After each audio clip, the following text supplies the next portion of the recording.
बातमी क्रिकेट विश्वातून भारतीय टी20 संघाची घोषणा करण्यात आली आहे. श्रेयस अय्यर भारताचा नवा टी20 कर्णधार बनला आहे.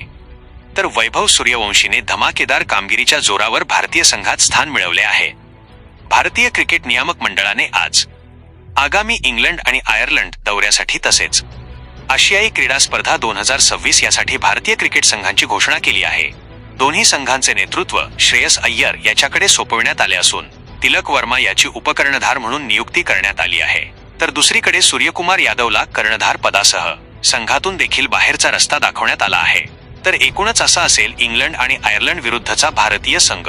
श्रेयस अय्यर कर्णधार, तिलक वर्मा उपकर्णधार, रवी बिश्नोई, अभिषेक शर्मा, नितीश कुमार रेड्डी, मोहम्मद सिराज, संजू सॅमसन, अक्षर पटेल, हर्षित राणा, ईशान किशन, वॉशिंग्टन सुंदर, अर्शदीप सिंह, शिवम दुबे, वरुण चक्रवर्ती, प्रिन्स यादव आणि वैभव सूर्यवंशी.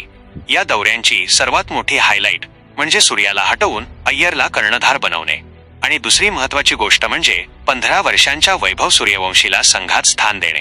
तर असा असणार आहे श्रेयस अय्यरचा भारतीय संघ.